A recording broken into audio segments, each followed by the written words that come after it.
शेर फिर से जी उठा। बहुत समय पहले की बात है। द्रोण नगरी में 4 दोस्त रहा करते थे। उन चारों में से 3 ब्राह्मण कई तरह की विद्याओं में निपुण थे, जबकि चौथे के पास किसी तरह की विद्या नहीं थी, लेकिन वह बहुत ही बुद्धिमान था। चौथा दोस्त हमेशा अपनी बुद्धि का इस्तेमाल करके समस्या से बचने का रास्ता निकाल लेता था, जबकि अन्य दोस्त विद्वान होते हुए भी समझदारी से काम नहीं। एक दिन उन चारों दोस्तों ने मिलकर सोचा कि पैसा कमाने के लिए विदेश जाना चाहिए। वहां जाकर ही विद्या का लाभ मिलेगा और पैसे कमाने का रास्ता भी। इसी सोच के चलते चारों विदेश यात्रा पर चले गए। यात्रा करने के दौरान एक ब्राह्मण दोस्त ने कहा कि हम में से सिर्फ एक दोस्त के पास विद्या नहीं है। ऐसे दोस्त को हमारी विद्या के कारण मिलने वाला धन नहीं मिलना चाहिए। वो घर वापस जा सकता है। इस पर काफी देर चर्चा करने के बाद दूसरा दोस्त इस बात से सहमत हो गया, लेकिन तीसरे दोस्त ने कहा कि ऐसा करना ठीक नहीं होगा।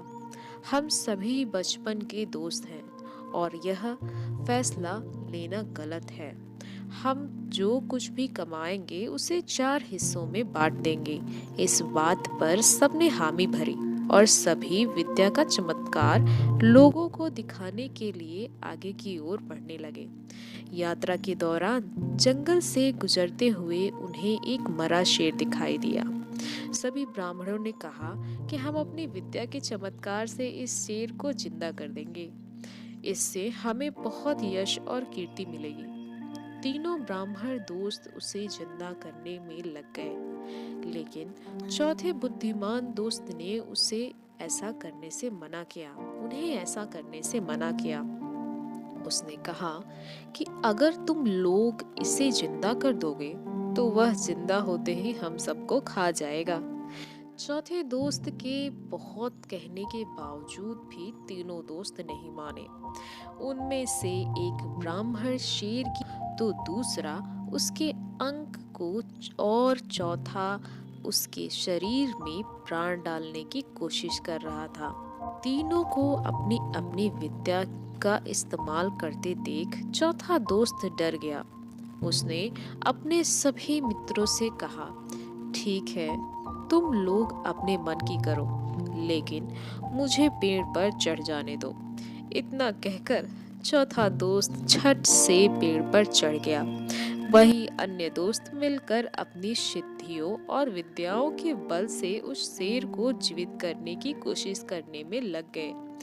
देखते ही देखते शेर जिंदा हो गया और उसके बाद शेर जैसे ही जिंदा हुआ, वह अपने आसपास तीनों ब्राह्मणों को देखते ही उन्हें मार डालता है, जबकि चौथा दोस्त अपनी समझदारी से बच जाता है।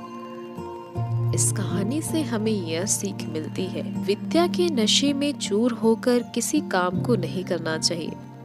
हर काम को करते हुए उसके अच्छे और बुरे दोनों परिणामों के बारे में सोचना है।